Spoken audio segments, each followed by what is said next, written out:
All right, you guys ready? I'm gonna launch. Okay, here we go. Kathleen McFerrin is here to do the workshop with us. I'm really excited about it. They didn't leave us a TV, so I'm gonna read over his shoulders, and you're just gonna have to listen today. There's nothing to look at but me. I know. You guys know our mission. What's our mission?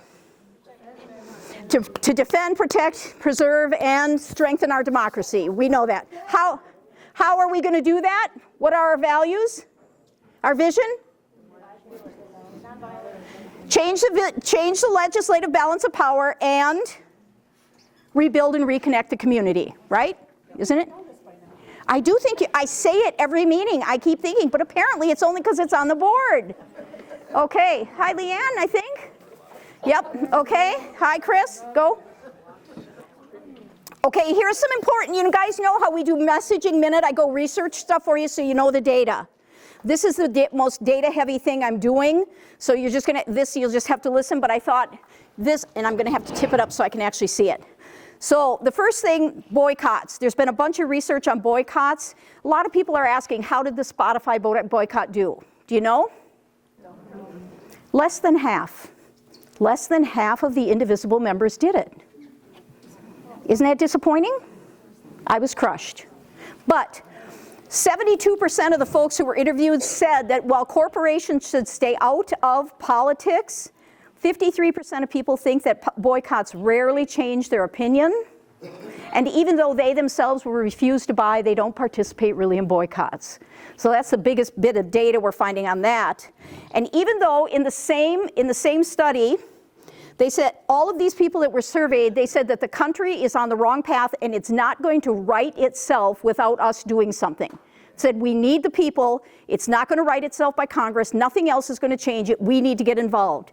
At the same time, they themselves said they were reluctant to take a stand. So pat yourselves on the back, because you guys are the ones that are willing to go out there. And when asked to estimate how much of Project 2025 was done, they estimated at 38%, but the actual number is 44%. So they're almost halfway through Project 2025 right now. You guys know that what are y'all doing over there? I can. The cracks in what's going on with the Republicans are widening. Do you know how many seats have been flipped? How many Democratic? How many seats have flipped blue?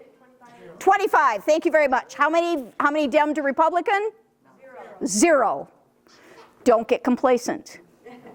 Don't get complacent. It just says we can win. Okay, the resignations that are going on, you know Marjorie Taylor Greene resigned.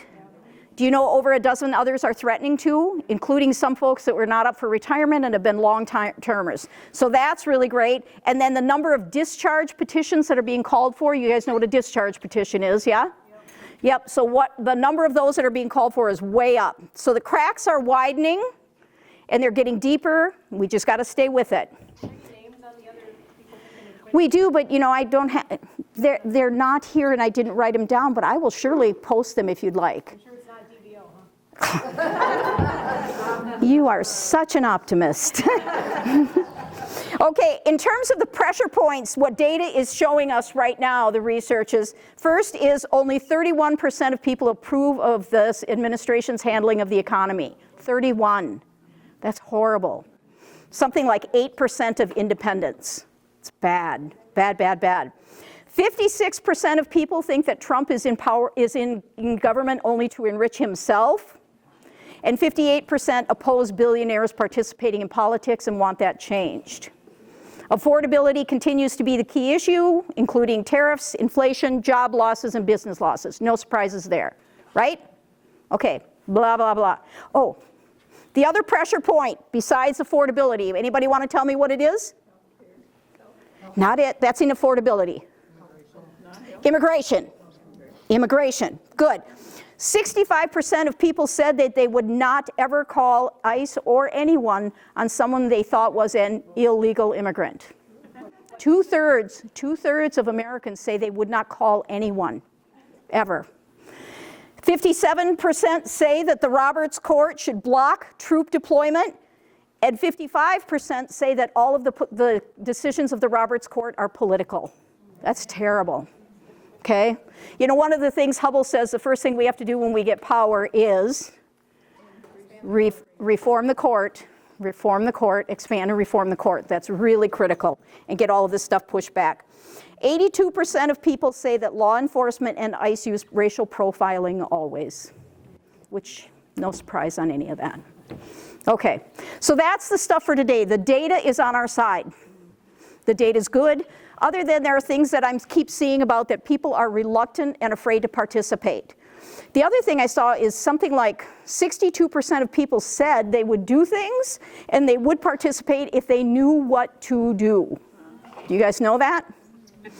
So the big thing is, hello kids, the big thing is how do we get people to know what we're doing, right? Hopefully we're going to learn more about how to converse with people and learn how to do that. Next one. All right.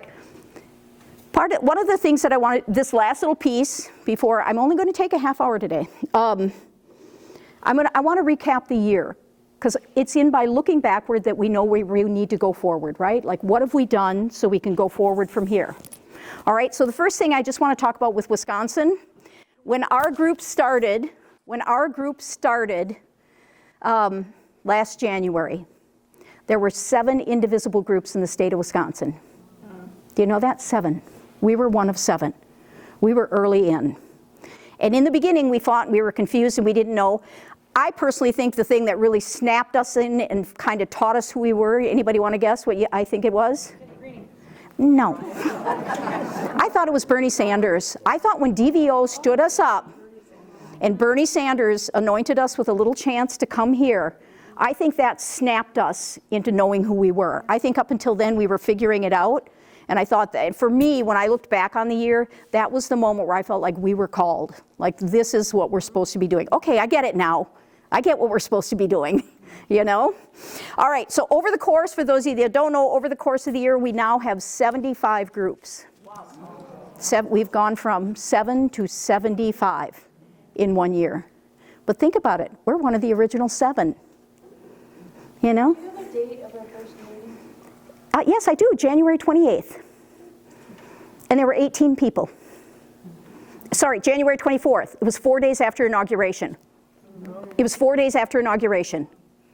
Because I thought, oh my God, we got to do something. Okay, next one. All right, so with that, I think that's awesome on us. Awesome on us. We have been in the fight. The next thing that we talked about, that I want to talk about, is like kind of what we did each month. If you guys want to kind of remember. You remember what we did in January for that first week?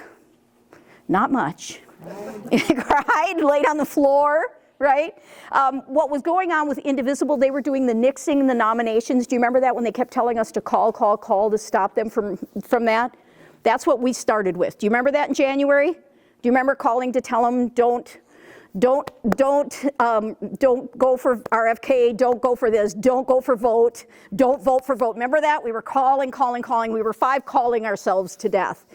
That was January and part of February. The next big action that Indivisible had was the Musk or Us campaign. Do you remember that? Hardly. See, we were early then. We didn't know who we were. But then, in March, Van Orden canceled and Bernie Sanders came in. You guys remember that? Okay. Can I have the next one? I'm going through the whole year to kind of have you bring it back. In April, Susan Crawford got elected. We did that. We fought on that. We went on the Schimmel thing. We also in April had Hands Off. Do you remember that? April 19th? 1,900 people? Pretty sure? Yep, and then we had the egg giveaway. We had the delivery that we did for Elizabeth Warren to the Social Security office. Remember that? We did that. We stood outside. We stood for Social Security a couple of times out there. You remember? That was our big Social Security fight period, right? At the same time, we're getting people in Tim Walz's thing. We're getting people on the air. We're doing all that stuff. Yep. And what else are we doing? Bill, what else are we doing? Protest. We're doing protests, aren't we? We're hauling our bunnies out there in Eau Claire every week, and we're getting our buns on the corner, aren't we? Wednesday was our 40th consecutive. Yep. Yep. Awesome. Next. Thank you. So then after that, I went to Indivisifest and got all lit on fire. Came back and we did No Kings 1. Remember No Kings 1? That was really great. And then we started a lot doing our healthcare stuff. Save our hospitals, Van Orden can't hide. Remember all that? We were here, there, we were in Chippewa. We're fighting on all the healthcare stuff, yeah? I know what you guys are doing. I'm not stupid, okay? Or blind, okay. All right. So then we tried to save the hospitals. How successful have we been? We have sucked. We have lost that fight, haven't we? It's a pretty ugly fight. It's come and due right now, isn't it? It's come and due hard. The end of the year is going to be really bad. I did something really awesome today. I know you guys are not going to. So I hate AI. You know that? I hate AI. It's okay. Just wait till you hear what comes out of my mouth next. Okay? I made an AI podcast about healthcare and DVO and how we voted and all of that. I did that, and I used AI tools to help me do it. I know. It's okay. So it helps edit and all that stuff. But the point is, the whole healthcare thing, the stuff that it came, you know, as I'm generating and working it, the data that I'm finding of what's going to happen in the next month or so is just horrifying. So we'll be having more talks about that in, you know, because I'm sure the fallout's going to be bad in January. All right, so then we did the 1 million, so then we got into good trouble. You remember getting into good trouble at Eau Claire University? Yep. And then we did the beach thing with Tiffany. Remember the beach thing? That was fun, right? Then we did 1 Million Rising to try and learn how to talk to people better. Didn't do as much as we wanted it to do. You know, they consider it a success. They give it a big thumbs up. But I'm like, I didn't see as much penetration as I would have liked on that, right? Okay, which is why we're continuing on this path. And then we did Hometown Heroes in August. Labor Day, do you remember our Labor Day March? And our Wizard of Oz rally, right? Go. Believe it or not, only 3 months left. I'm almost there. Then we did No Kings 2. No Kings 2. We did the DVO is toxic. We did that thing that went national, got us a lot of coverage. And then we did some training. Oh, Pastor Phil. It's too late, Pastor Phil. I don't need it now. Okay, all right. And then this month, what we've been doing is a lot of our mutual aid projects, which they're doing all across Indivisible right now. Every group is doing them. And so people are doing all kinds of stuff to try and help friends and neighbors because SNAP, yep. And so what difference does that make? Why do we do that? Build community. Build community, right? Build community. Keep reconnecting, get those people. It's interesting, the long work, for those of you that don't know, we get a lot of credit and compliments from Indivisible National and Indivisible State because we are one of the groups doing the hard, long work. A lot of groups are willing to do the political stuff, they're willing to protest and, you know, do the brigades and all that, but not all the groups are willing to do the stuff where you're going to go meet people, talk to people, give things to them and start connecting it. And you may think like, you know, so part of that is making that connection and having people see us all differently so they can hear us differently. Okay, so that's a lot of what we're doing now because this is a season, because most of the political kind of work we do right now has a polarizing and opposite effect. We lose ground if we do it right now because it annoys people and ticks them off. You know that? Do you know that? It's also true of the bridge brigades. For those of you that don't know, there's a lot of studies about how they work, and the truth is that they work pretty well for making people aware and all that kind of stuff. But if the messages are too negative, you polarize and actually push them further away. It's why we work so hard on positive messaging, because if you poke too hard, then what you end up doing is actually pushing them further away. And yes, we need all of our left-leaning people with us, but we need the independence and we need the disaffected right as well. So it's one of the reasons we do that. So I have several studies on that. I did a dive on that last week because someone asked me, who was it? Marcus. Marcus is like, what do the studies show? I'm like, well, I guess I better dig. So that was one of the interesting things I learned, was that the messaging is critical if you don't want to further polarize everyone. That's all. Okay, next. Okay, good. Here it is. This is my wrap up. Yes, what? Maybe this is part of it, but what about the focus groups? The medical, the legal, the... Oh yeah, you want to hear about that too? Okay, sure. I don't need this for a minute. The other thing that we did is we made action groups, and some of our action groups have been more active than others. The really active ones have been Healthcare group has been really active. The healthcare group has been good. They've done a lot of stuff. They keep giving us calls to make. We keep doing all of our protests and stuff. That's good. What's the other one? I heard someone say it. Rule of law. Rule of law has done really well, right? We've done immigration stuff. We have got some cool stuff. If you read the newsletter this week, you'll see there's some cool stuff in there about the things we've done. We've connected with some of the legislators in other cities to know how to handle it in the cities and what to do so that we're ready when they come and we can teach other people around us what to do. So we've made some really good connections there. So there's some immigration and ICE stuff. We're working on getting the website out, getting cards out. Is Wolfie carrying cards out to the farms and stuff? Yeah. Okay, good. So Wolfie, one of our members, is taking all of our cards, going out to the farms and handing them out to everyone. You know, the Know Your Rights cards. I don't think you mentioned the program that we had at the library. Yep. Oh, upstander training. We did the upstander training. Yep. Well, I'm going to let people, that I'm going somewhere with this. Okay, good. So we have that. The DEI group did a bunch this summer. They did a bunch with... Pride in the Park and Juneteenth. Thank you, Pride in the Park and Juneteenth. Who else? What other groups did stuff that can tell? Oh, Neighbors Helping Neighbors did a ton of stuff. Holy cow, yeah. Neighbors Helping Neighbors did a ton of stuff. We got the egg giveaway. We got the packing meals. We got the winter warming that we're working on that's going out now. We got the thing with the winter warming that was really interesting. I was calling around who needs stuff. And initially what we heard from Head Start and Eau Claire is they didn't need any at all. Which I was like, surprising, but okay. So we were looking at all the other places to go. 2 days later, I get a text. Hey, I was wrong. I reached out and asked in the centers if they needed anything. We have 250 kids and 100 adults that need something, but critically, if you don't have very many, we have 13 infants. I'm trying to imagine infants without hats and mittens. We have 13 infants, like 18 toddlers, and like how many kids, I don't know. But it was just like, so if you can at least do those. So God bless their hearts, the Charette family, all those, the Charette girls, they've all gotten married now, they all have different names. And their brother, let's not forget the brother, and their mother, they all went out and bought a whole bunch of stuff to meet that particular need. So we've got that, but we also have almost 100 other sets for people that they're putting together tomorrow. So in terms of like helping people stay warm, you guys know how cold it is out there. We have done amazing work. Is Diana here? She's not here. You know, how many folks here have brought in, donated stuff? I knew a bunch of you had. How many folks have donated food? How many people have stood on a bridge? How many people have stood at a rally? There we go. How many have done some of the volunteers, like the DVO stuff and all of that, gone on the protests? I know you have. Healthcare, anybody 5 calling? Good, we got some good 5 calling. Going to the hospitals with us, how many folks are doing that? Good on you guys. Good on you guys. What a year. What a year you guys have had. I'm so proud of you. I really am. What I would really like, We're proud of you. Oh, you guys, thanks. For a 69-year-old broad, not bad. I can't believe it. I can't believe I'm this old. But anyway, that's a whole nother story. I'm like my sister Kim, I love her to death. She's 7 years younger than me.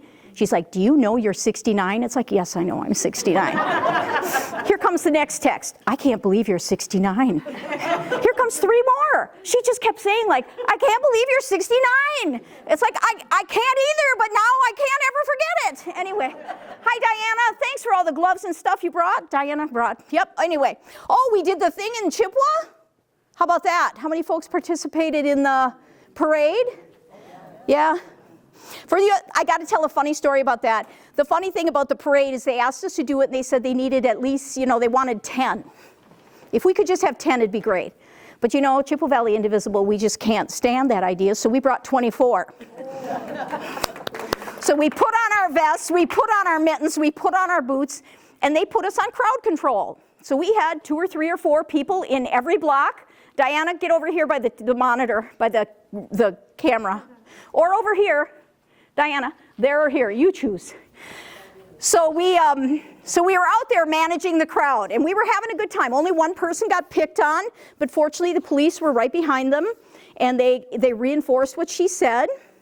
We had police officer Judy, who's lovely. Police officer Judy said she was so glad we were there. We made it so much better. Then wanted to know if we were going to go to the tree lighting thing, but I had so many people say to me, oh my God, thank God they didn't ask. I was ready to go home. It was cold. We had to get there at 4:15 and we were there till 7. So it was a little chilly, yeah? Why did somebody get picked up? What did they do? She was saying to them, you need to step back. And they were like, nah, nah, nah, and so they weren't moving. So here comes the police officer right behind her. Hi, would you like to step back?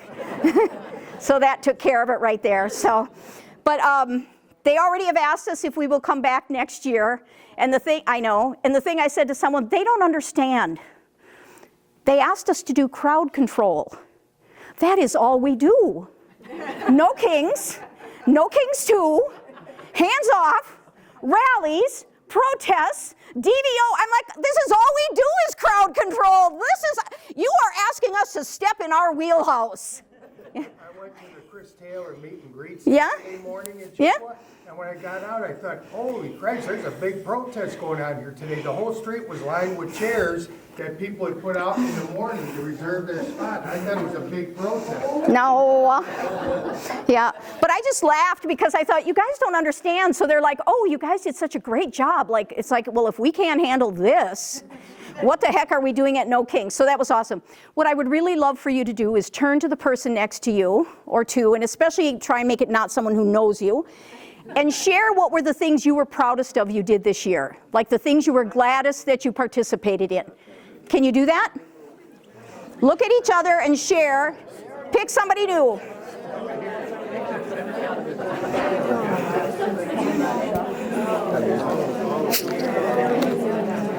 We're so close. We're a couple minutes out. You okay? Oh, you're sharing too. Okay. Okay. Okay. Exciting to be here for the overview. Yes.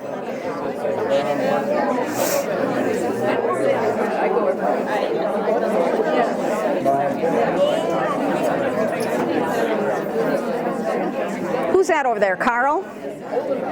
Nope. Who's that? Who is that? See who that is, because they should probably go outside. She might need some help. Can you help her in case it's like help her? Okay. Finish up. I would like a couple, 3 people to share. Somebody tell me something. Okay, I will. Thank you. Say who you are. I'm Ann McKinley. Hi, Ann McKinley. Yeah. So I just said my favorite when they were with me. We went to Van Orden's office one of the days, and it was locked, of course. Of course. But the guy, one of the workers was in there, but said, Brian Westrait, maybe? no, I think it was Tom. Oh, Tom. Okay, yeah. Yeah, but anyway, he said he was on a phone call. But anyway, the door was locked, but we posted a whole bunch of Post-it notes on the door, and Lori was out on the sidewalk being kind of confronted by John Mogensen that we were supposed to leave, and then a police officer I came. kind of confronted him, actually. Good. But Yeah. that's what I want to learn here, is how to talk nicely.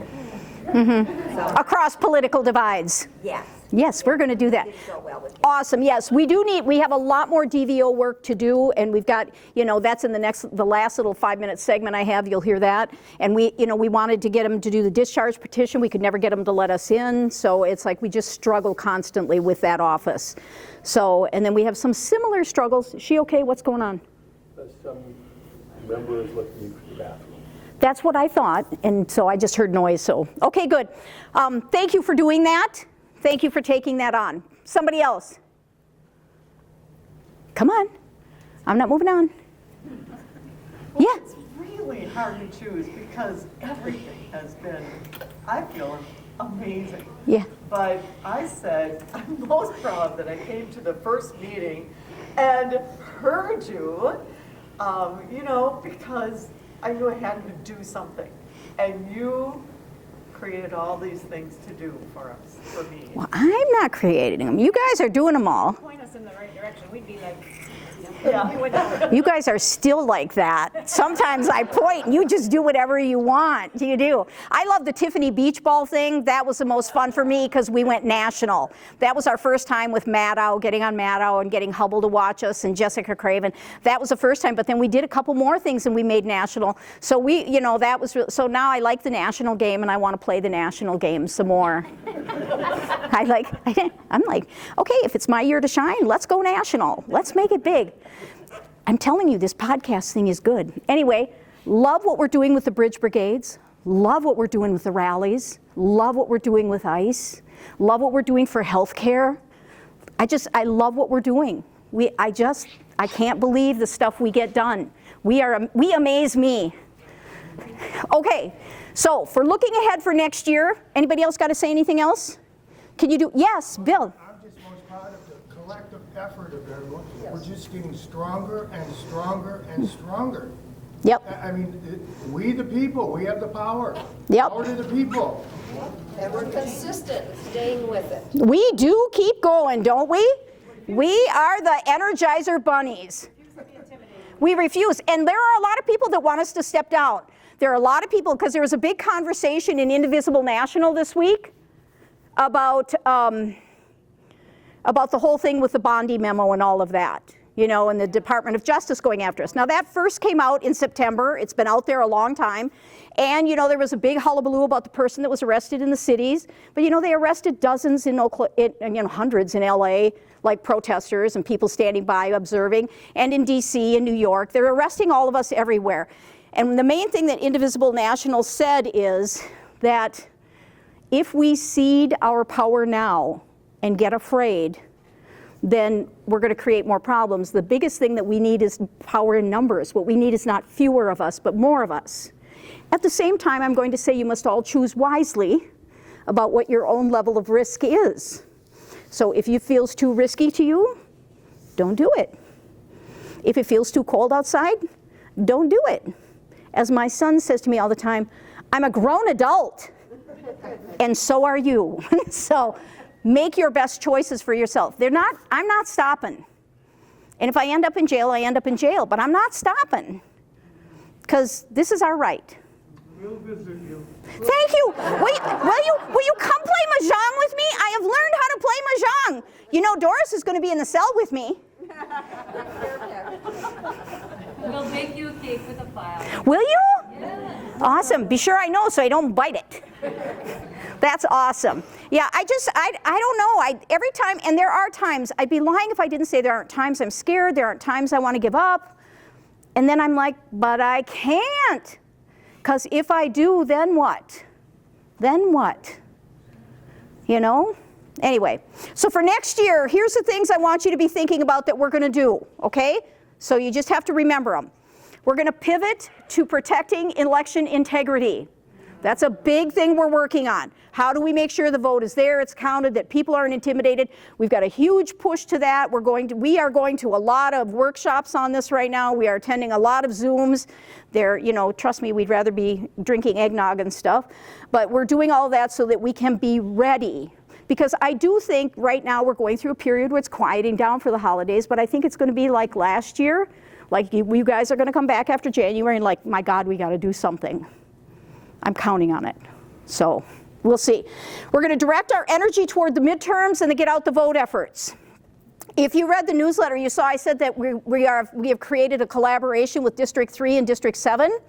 So in the Van Orden and Tiffany, all of the indivisibles in each of those groups were working together. So now we're planning actions together. Like one of the big things we're working on for District 3 is getting Rebecca Cook and Emily Berge, and what's the fellow's name? Randy. Yeah, there you go. To get them into a town hall. They can't just keep avoiding and saying they don't want to because they just want to wait until after the primary. It's like we want the best decision in the primary, so we want town halls ahead. So that's a big thing we're working in 3. In 7, we're still working on what, you know, we've got a new candidate. We're going to evaluate them. We're going to learn about things like how do we choose who we're going to endorse as a group. You know, so we've got some stuff with that. So there's a bunch of CD, CO7. The other thing we're doing is we're going to start looking at state and regional races. About time we started doing some of those, don't you think? We spent last year cutting our teeth and learning how to do this stuff. Okay, let's refine it and bring it in here. Let's bring it home. Okay, we're going to do that. Forget about Supreme Court in April. Oh yeah, Supreme Court in April. The sister district has somebody in Wisconsin, I can't remember who, that they're supporting too. You know, Do they? People that deal with Virginia, South, and Pennsylvania. Yep. So, Yep. The good thing about it is no matter how it goes, it's not going to flip the court. It won't flip the ideology of the court. That's the only good thing, but we would sure like to make it safe. Agree. And the other one's just so bad. But you know, anyway, let's go on. Okay, Wisconsin primary, we're going to work for the Wisconsin primary. We're going to work on get out the vote and then for the actual election. We're going to work with reconnecting our communities and speaking and getting people so they can hear us differently. Did you go to the thing about like talking? The one about how to talk to folks, the Zoom. Okay, I got the recording on it. I haven't watched it yet, but it's a national political one. So we're going to do this and that. So again, it's more about like how do we have people hear what we're saying and understand and make some different choices. Okay? And then lastly, community aid building through mutual aid projects. So, okay, that's what we're working on next year. Any questions before I turn it over to Kathleen? So when is our next meeting? When hell freezes over. Tomorrow. You're right! I'll see you all tomorrow! Who said that? I knew it. I thought, that has got to be Deb. That has got to be Deb. All right. Did you guys want to get together on the 20th? We do have our Savior's Lutheran. I didn't want to have like a meeting. I thought about like a potluck and just get together and play games. I'll bring my mahjong. I thought we could do something social if you want, not meeting if you want. Or we could do a meeting, because you know, I can always be provoked to lecture. You know that. You like my meetings? You're so sweet. No, really? Oh, I know. I mean, it's like, you can tell I was a professor. It's like, give me another day. I'll lecture some more. I can do it. Anyway, so how many folks you want to just kill it, not do the 20th? How many people are yes 20th? Is that a set? Yeah, it's a week from today. Yeah. My holiday starts. Yep, see, that's what I thought. How many people are no?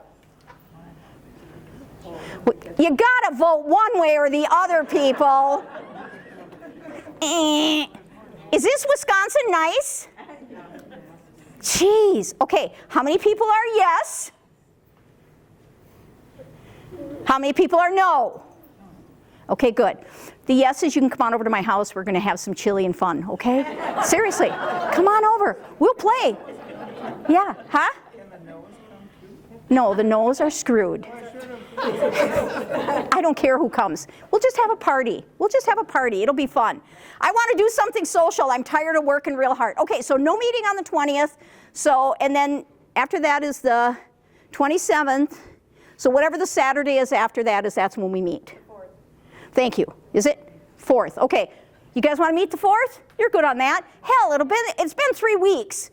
If you can't meet then, screw you. I'm coming by myself. On the 10th, 3rd. Kathleen is doing the 10th. That's what I thought. Kathleen is going to do 2 workshops for us. Saturday the 10th from 10 until 4 with an hour break for lunch. And then February 8th, I think it's the 8th. Just don't count on the date. I think it's the 5th.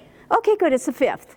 Like I said, with me, don't count on the date. So it's like the first weekend in January, and then second weekend in January, and then the first one in February. We have 2 day-long things about this. So if you like what we do tonight, tell other people, get them to sign up.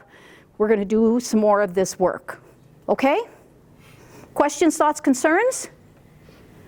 Yo. One thing, I think Liz has something in her lap that comes to you. Hi. oh, I think so. Is your name Cindy? It is. I guess it does then. Oh, it's spelled right even. My sister Ooh. Hey, balloons. Aw, quilling. Aw, I'll read them later. How old are you? Who typed that? I'm 69. This is my last year in the 60s. I gotta tell you, I thought I would be dead by now. There's no way. I rode a motorcycle, you guys. I'm sure you know I rode a motorcycle for years and years. I rode it in the winter because I couldn't afford a car in Wisconsin. Seriously. I had more than one accident. I thought for sure I would die by now. Huh? Why? Did he? Oh, yeah. Well, what I figure is, you know, it's like, oh my God, I can't believe I'm still alive. I'd have taken better care of myself if I had thought I was going to last so long. All right. I would like to introduce Kathleen McFerrin. She's going to tell you who she is. She's the certified company with a, you know. And what she does is brilliant work. A lot of her work, you guys will know why I love her in a minute. Ready? A lot of her work is like centered around like what Erica Chenoweth does. So Erica Chenoweth is somebody she loves as well. So since we both do, she's going to now do this. I'm going to transfer the mic to you. Great. So the first thing I want to say is I don't have Cindy's voice, and I'm wearing a mask. We have immunocompromised people in our family, so I apologize, but I do want to know if you can't hear me, and we'll have a repeat or something that happens. Okay? Can I say one more thing? Sure. It's going to be recorded and she has a mic on. So whatever you can't hear, you'll be able to get on the recording. Can you hear her well, Mike? Okay. Yeah, a little So- bit, the mask is diminishing a little bit. The mask It's is still rough. okay. Yep. I can turn it up. There's Yeah, a new thing so called turn up. if you can't hear it, just know that all of it will be recorded. She's agreed to let us record. So anything you miss, you can review. Okay, good. Great. I'm hoping that you will do much of the talking anyway. So if you could just take two and pass them down, it doesn't matter which ones, just as long as everybody has one. My understanding is that you would like to learn to be more comfortable talking across differences. Yeah. Is that right? You guys want to be better talking across differences, right? Yes. Do you want me to do sign language with you? Sure. Okay. I'm ready. Go. I'm not sign language. I'm just going to say it. And how many people would that be with somebody in your family? How many people in the family? Okay. That there's disconnect, that you have hard conversations with. Family? Okay. Perfect.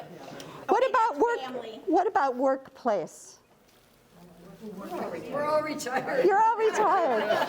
I still work full-time. Okay. Okay. Me too.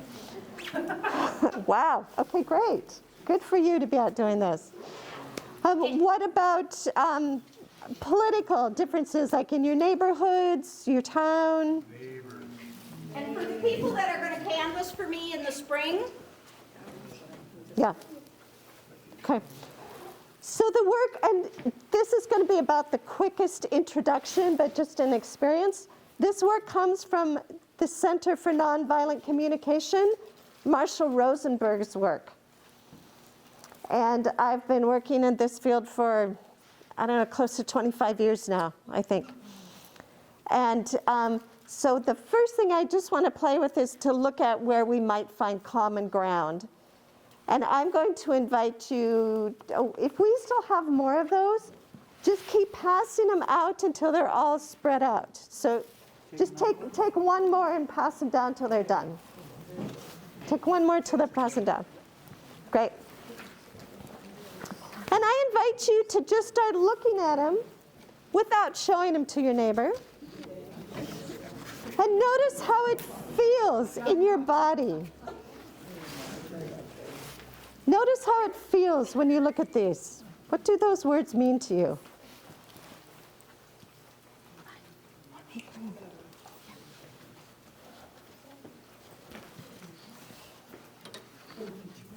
And if you have more than one, I think you all should. If you're drawn to one over the other, notice that.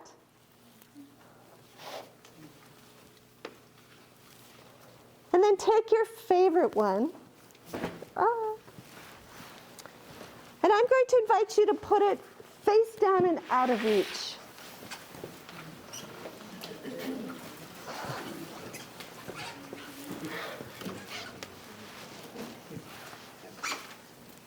Favorite one, face down and out of reach. Okay. And now imagine that you will never have access to that again in your lifetime? And how do you feel? She's going to put a different one down, okay? I heard somebody say that would be terrible. How do you feel? Depressed. Hopeless, depressed. Alone. Hopeless. Powerless, angry, devastated. Yeah. So I don't leave you in that state too long. Go ahead and pick it up again.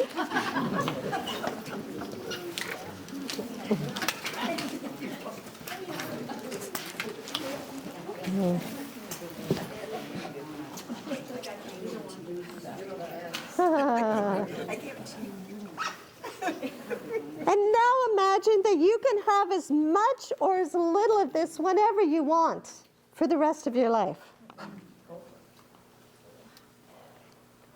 Now how do you feel? Better, safe, stronger?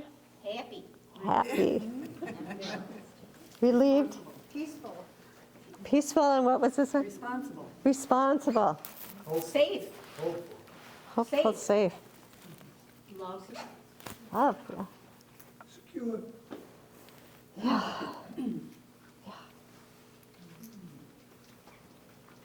And just notice the difference in when the things that might be precious to us seem out of reach. How nature gives us these feelings of sometimes desperation or panic or anger, despair, because what's important to us seems out of reach. So when you're talking to somebody who has those experiences, the anger, the blame, the judgment, one thing you could start doing is wondering what seems out of reach for them that they care about. And when you're talking with someone who has a sense of, oh, they're happy with the way things are. I'm happy with what Trump's doing. I'm happy with the protest. I'm happy with my life. Then that's a clue that something, the things they care about, they think are within reach. So our job is to find out, what is this common ground, right? So go ahead and take one of these cards, it doesn't matter, and pass one card to the person on your right.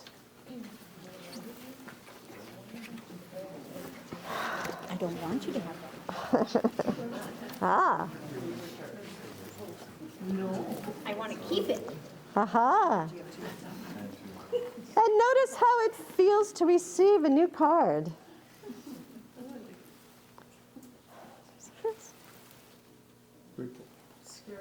Grateful, scary, interesting.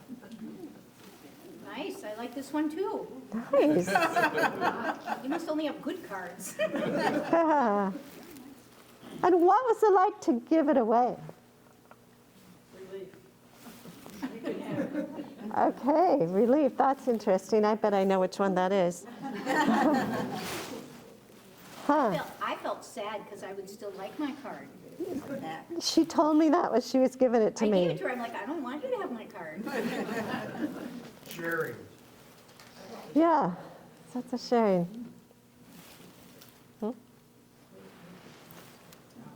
How many of you gave away your favorite card? Oh, no. That's what you get for voting no. How many of you kept your favorite card? Yeah. Yeah, because sometimes just the reminder of the things that we care about, having them close to us makes us feel more grounded, right? More secure, more safe.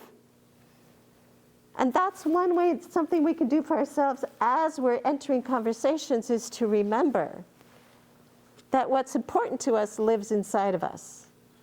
And sometimes having a card with a word on it might impact that, but often we also need other things, right? I actually need real food and real water, but just to remember that is that I have abundance in my life gives me a lot of gratitude. So I'm going to invite you to just show your cards to everybody. and then take a look around the room.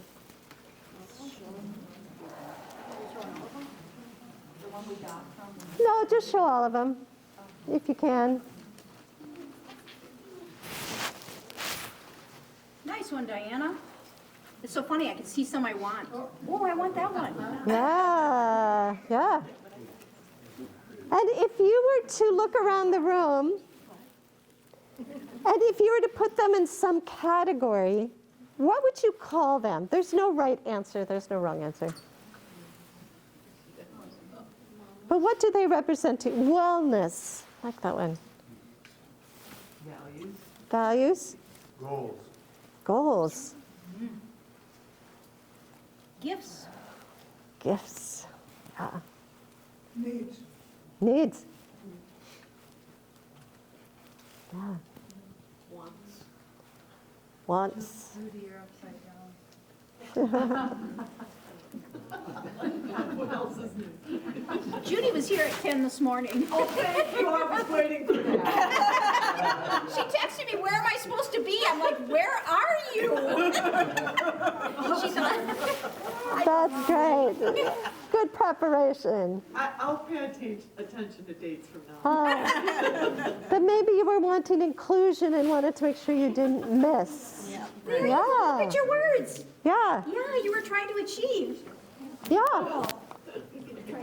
So one of the words that we call this category thing in nonviolent communication is universal human needs. Universal human needs. With the sense that everybody across the world, regardless of gender, geographics, race, sexual orientation, age, abilities, that we need these particular human needs in order to grow, in order to thrive, and to survive. And notice that they're not attached to any person, place, or thing, right? They're just these values, so we might use different strategies to meet them. Like the way that I might experience care might be different than how you experience care. And depending on the resources that are available to me, I only have certain options maybe. And so one of the assumptions in this work is that everything somebody says or does is an attempt to meet one of these basic human needs. Everything. So let's give it a try. Is there somebody who would like to share something that they were upset about this week in just 1 minute? And the rest of us are going to make a guess about what needs might be important underneath that. Just a quick 1 minute story. We got one? I was wearing my anti-Trump bracelet, and I showed it to a guy where I go to the gym, and he was livid. He was livid, and he will never talk to me again. And I said, he said, what are you doing? I said, I'm protesting, and showed him my bracelet. And my question, if I can ask the question, Yeah. is, why are you so angry that I am exercising a right that I was given in this country that we all have, that our country is founded on, which is really important to me, and I bet if you think about it, it's really important to you too. Great. So hearing that story, thank you very much. If you have one of these in your hands, tell me your name. Harper. Harper. If you have one of these in your hands that you think is a value that Harper's holding in that moment and now, will you hold it up? Do you get that? When you speak, looking over there, Yeah, you can't hear. what you're saying. So Harper just told us the story, and I'm going to invite all of us with cards, if you're holding something that's a value that you imagine she has behind her words, behind her action of showing that, then hold it up. And because Harper's the only expert on Harper, we're only making guesses, right? So you look around and see if there's any in particular that fit what you were trying to convey, holding up that and asking that question? What was important to you in doing that? In talking to this gentleman, Talking to the gentleman and showing him your bracelet. I was trying to convey what is important to me. Right. And were any of these? Self-expression.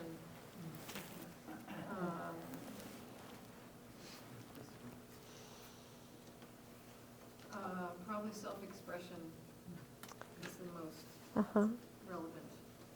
Were you looking also for respect? Respect for your position and your protesting your right? Yeah, respect. And does purpose fit? That to be seen for who you are, to be heard. Do any of those fit? Yeah. And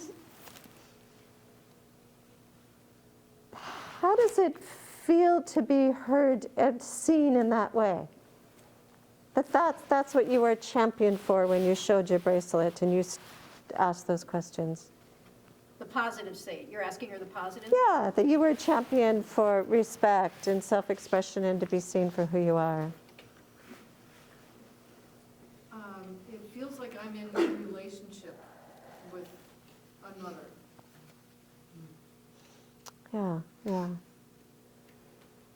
Beautiful. And often when we figure out why we're doing what we're doing, there's a sense of deep integrity and strength that comes from it that keeps us going. That kind of resilience. But because it's almost 5 o'clock, I'd love to switch this though. Are you willing to be the man that you showed the bracelet to and say everything he said? And we're going to make the same guesses for what was going on for him. Yeah, he didn't say much. I mean, it was all on his face. All on his. He's like, I hate you. I think you're a terrible person. So this is one dimension of who we are, right? This is the only dimension to him that I am. Is what it feels like. Yeah, so let's go with it. So let's go with the I hate you, you're a terrible person, how dare you be doing this? So what do you think the person is reaching for that he's looking for through those words? Let's make some guesses.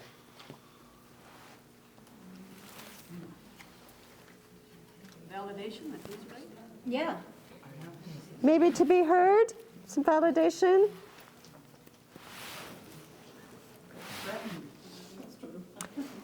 And he probably feels very threatened. What is he trying to protect? Maybe his comfort, could be. His worldview. Dignity. His worldview, dignity. Yeah, that somehow powered my world, maybe. His identity. Yeah, maybe his identity. Masculinity. Yeah, that sense, I'm guessing, also of power and identity. And that, yeah. So what that conversation would then look like, because we don't know, right? We don't know, we can only make guesses. It's why I love this work. You can be ignorant and lazy and you don't have to know anything. And it gets you into these great conversations. So maybe that conversation would be, sir, I'm wondering if you would like to be heard for your point of view. And if you want to just role play, I mean, that's just one line, we just have to keep going. But, sir, would you like to be heard for your point of view? What do you think he might say? I got nothing to you, just to say to you, libtard. Yeah. Yeah, I'm guessing that it's hard for you to think that I would even understand where you're coming from. Is that it? What, you want open borders, huh? Isn't that what your dim points was? Yeah. Open borders? I'm wondering if you want to make sure your family's safe. You just like killing babies. Yeah, and do you value life? Is life sacred to you? And you'd like that to be something that we as a country all value. Is that what you're telling me? You just want to take away my guns. I'm imagining that your guns give you a sense of safety and choice in the world, and you really want those protected. Is that it? Is that what you're telling me? Well, maybe. That's what I get a lot. That's a yes. But do you see how I'm just entering dialogue? I'm trying to find out what is it that you value? Because here's the secret, and then I'll close so you can go home, is that these are common. So everything somebody values about keeping their guns, there's a value underneath that, a need that I also care about. It's common ground, because I can easily say, I want your family to be safe too. I want my family to be safe. I want my neighbors to be safe. I'm completely with you on that. I feel scared that we have different strategies that may not keep all of us safe. And I'd love to find a way to talk about that. Do you have some time? But it's always finding out what do they care about that they're championing. And then that's only part of the conversation, right, is the listening. Because I also have to be able to put my needs up on the table and then look for strategies that meet all needs. So I would love to hear from you. Is there any intrigue or anything coming up for you in relation to this? Yeah. I want to hear that opening line again when he first attacked her. What did you say? Like, I want to talk to you about what you want on the way? I probably said something like, are you wanting to be heard for how you see the world? Thank you. Yeah. On the protest line here in Eau Claire, I had a group of about 4 or 5 young teenage boys that came up, and they said, we love Trump. And I said, great, tell me what you love about him. And one of the youngest boys said, my brother's in the military. Now, I don't know what your heart does, but as soon as I heard that, it was clear for me, like my heart just opened. I was imagining, what are you imagining when he said, my brother's in the military? What do you think he cares about? Safety, yeah, connection, hope. And so that's where the conversation went. I said, oh, do you miss having your brother around? You wanting to make sure he's safe? Yeah, and Trump said Trump was going to keep him safe. I said, I want your brother and I want everybody in the military safe. I'm so with you. Yeah, and I don't know if Trump's going to be able to keep him safe in the way that I'd like. But the conversation then just keeps going on. And by the end, we were very connected. And they were saying, God bless you, and we love what you're doing. And it was sweet, but it was just a short few-minute dialogue. But my guess is that we didn't seem so different and so far apart, right? That we seem more human to each other. And it's really just the act of connection and humanity that unlocks everything. So we'll explore this a little bit further in January and February. And then there's actually an international 10-day training that's happening in Wisconsin, which hasn't happened for 10 years here, in April and May, to get a little more taste of it if you want. But thank you so much for your time, and love to play with this more so it becomes a practice and something integrated and more fluid. How's that grab, you guys? Okay, pass those things on in. All right, that was great. Didn't you guys like that? That was fun, huh? Thank you. I love how she could just take and diffuse it. Just take it and just take and keep opening the door, keep opening the door. So if this is fun, this is what we're going to do in January. And you'll be able to hear her, I promise. We'll have a microphone. It's fun. It's terrifying. Yeah, no, this is awesome. All right, so from here, we're going to meet next on January, whatever the date is. It's just dangerous for me to say dates. It's going to be on a Saturday. 4th? Okay, they're telling me the 4th. I'm going with the 4th. It's got to be the 3rd if we're doing the 10th. I was wrong. Okay, shoot me. All right, and then on the 10th, we'll be meeting with her, with Kathleen. Now, the thing with the 10th is that if we go 10 to 4, then the meeting is right after, but we'll figure out how we're going to handle all that. So from here, you guys got to settle down, behave yourselves. You can rally in Eau Claire. We're going to be doing some bridge brigades. Any questions, thoughts, or concerns before we close the year? Are we meeting, did we decide on Monday morning? Who, for what? Brigade. I think we are. Okay. Yeah, the temp's going to be up, yeah. Do we have a new location in Eau Claire yet? We're getting close. We've almost got something locked down. Yep.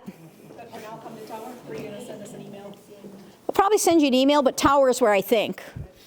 Yeah. Thank you, everyone who has donated for the warming totes. We're putting them together tomorrow, and we're hopefully going to get those distributed here next week.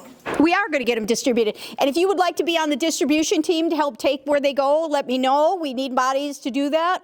Yes, Bill, what's yours? I just want to stress that the Taylor election is going to be coming up soon. We need to stress that. The first of the year is coming, and that's April. Yep, it's just like Crawford. We started on the 28th. We got her in. We can do this. Oh, she's going to win. We're going to get her in. Yeah, we do hard work. We do hard work. We do hard work fast. That's us. They can count on us. I don't know if you guys know that nationally, when they need something, they call us. We have people from California and DC who call us when they need something in Wisconsin.